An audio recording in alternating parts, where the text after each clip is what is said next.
Hi friends, good evening. இன்றைக்கி evening snacks என்னன்னு பார்க்கலாமா? இன்றைக்கி செம்ம டேஸ்டியான, நிறைய பேருக்கு ஃபேவரேட்டான பால் பன் தான் பண்ண போகிறோம். ஸோ அதுக்கு பாருங்கள், ஒரு 5 டீஸ்பூன் அளவுக்கு நான் வந்து மைதா மாவு எடுத்துக்கிறேன். ஸோ மைதா மாவு எடுத்தாச்சா? அது கூட ஒரு பிஞ்ச் அளவுக்கு சோடா உப்பு சேர்த்துக்கிறேன். அடுத்து கொஞ்சமாக உப்பு சேர்த்துக்கிறேன். அடுத்து ஒரு டீஸ்பூன் அளவுக்கு நெய் சேர்த்துக்கிறேன். நெய் சேர்த்துட்டு நம்ம அப்படியே ஓரெல்லாம் கொஞ்சம் பிசைஞ்சு விட்டுறலாம்.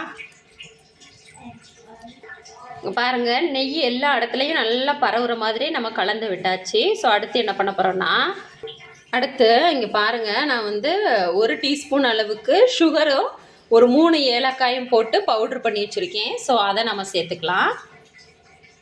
ஸோ இதையும் நம்ம ஒன்ஸ் மிக்ஸ் பண்ணி விட்டுறலாம். அடுத்து இது கூட நம்ம தயிர் சேர்த்துடலாம். தயிர் வந்து நீங்கள் கண்டிப்பாக சேர்க்கணும். அப்போ தான் உங்களுக்கு நல்ல டேஸ்ட்டாக சாஃப்டாக சூப்பராக கிடைக்கும். ஸோ தயிர் சேர்த்து நல்லா கலந்து விடுங்க. ஸோ இந்த அளவுக்கு நீங்கள் பிசைஞ்சதுக்கப்புறம் நம்ம தண்ணி சேர்த்துக்கலாம்.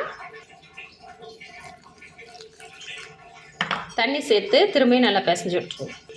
ஸோ பாருங்கள், தண்ணி ஊற்றி நம்ம கலந்தாச்சு. ஸோ இந்த பதத்துக்கு நீங்கள் கலந்துக்கோங்க.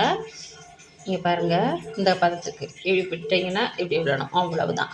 ஸோ இதுதான் கரெக்டான கன்சிஸ்டன்சி. இப்போ இதை நம்ம எண்ணெயில் போட்டு பொரிச்சு எடுத்துடலாம்.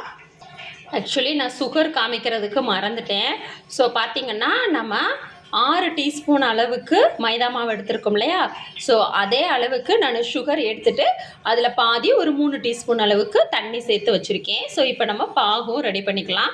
பாகு பதம்லாம் வேண்டாங்க, இந்த சர்க்கரை வந்து கரைஞ்சி வந்தாலே நமக்கு போதுங்க. ஸோ பாருங்கள், பாகு நம்மளுக்கு செம்மையாக ரெடி ஆகிடுச்சு.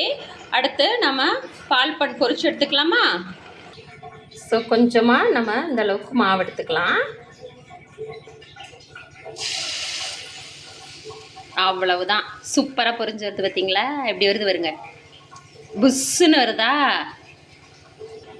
இங்கே பாருங்கள், செம்மையாக இருக்குது பாருங்கள். நீங்கள் கஷ்டமே பட வேண்டாம். இங்கே பாருங்கள், அப்படியே தனியாக அதுவே அப்படிங்க பாருங்கள், சட்டியிலலாம் ஒட்டாது, சூப்பராக வருது. பார்த்தீங்களா? இங்கே பாருங்கள், திருப்பி போட்டாச்சு, நல்லா வேகட்டும்.